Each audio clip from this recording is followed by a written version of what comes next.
How did the Suez Crisis change history? The useful question is not only what happened, but why this one visible object made a hidden system easier to see. Start with a canal ship. It looks small on screen, but it points to money, labor, rules, movement, and trust. By the end, the pattern is simple. The object matters because it turns abstract power into something people could touch, count, hear, fear, or use. There is also a modern reason this format works. 2016 nostalgia is a useful hook because people understand how one familiar thing can make a whole period feel readable. An old app icon, an old song, or an old screen can pull a viewer back into a system. This story does the same with a canal ship. We are not pretending the past is simple. We are using a concrete handle so the larger mechanism stays clear. Look at Suez Canal ship. The scene is not decoration. It tells us who had to work, who had to wait, and who had enough authority to make the object matter. That matters because history usually reaches ordinary people through routines. A document is read,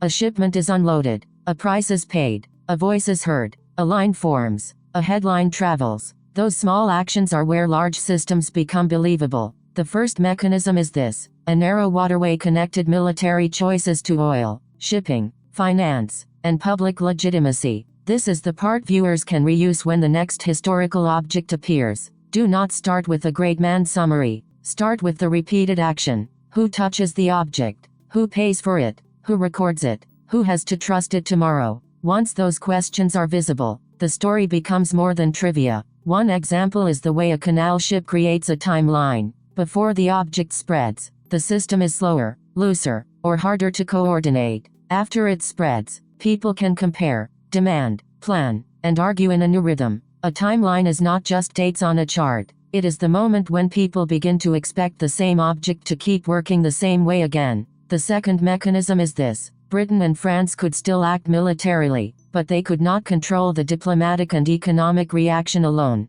The important detail is trust. What we know from reliable sources is that institutions rarely change because an object exists once. They change when enough people believe the object will keep producing the same result. That belief can be built by law, habit, fear, profit, or necessity. It can also break quickly if the object stops matching people's lived experience. Now compare the object with the surrounding environment. Look at 1956 Suez newspaper. A headline, archive, ledger, street, room, or photograph shows the object inside a social setting. The setting keeps the video honest. It stops us from treating technology or policy as magic. Someone had to maintain it. Someone gained leverage from it. Someone else paid the cost. The third mechanism is this: Nasser turned control of infrastructure into a symbol of sovereignty and post-colonial confidence. This matters because visible evidence changes argument. A viewer does not need to memorize every date to understand the pressure. The screen can show the coin, bond, microphone, canal, document, or crowd while the narration explains why the object carried more meaning than its surface suggests.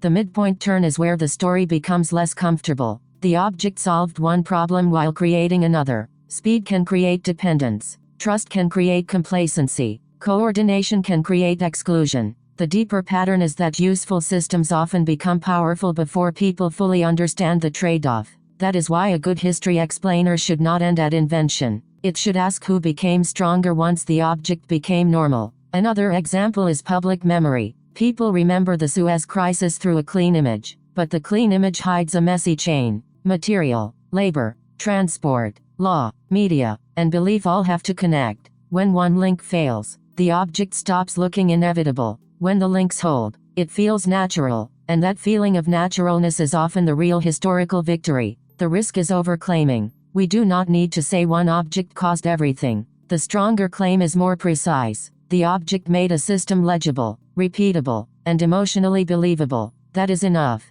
It gives viewers a reason to keep watching because each minute adds a layer rather than repeating the same point. So what should viewers care about? This matters because empire often survives in posture after its leverage has already weakened. Suez showed that flags and troops were no longer enough without financial, diplomatic, and public support. The value of this story is that it gives a compact mental model. Find the object, inspect the routine, follow the trust, then ask who gains power when the routine becomes normal. There is a second visual way to read the canal. Imagine a ship moving through a narrow passage while governments argue over sovereignty, oil, debt, military honor, and alliance pressure. The ship is practical, but the route is symbolic. Whoever controls the passage appears to control movement, and movement is power when fuel and trade depend on timing. A newspaper from 1956 makes the crisis feel less abstract. Headlines turned military action into a public test of legitimacy. Britain and France could still send forces, but they could not easily command the financial and diplomatic environment around the crisis. That gap between action and leverage is the key to the whole story. One more viewing detail helps the pacing. Each scene should answer a different question. What does the object look like? Who uses it? What rule surrounds it? What cost appears? And what memory remains after the crisis or change passes?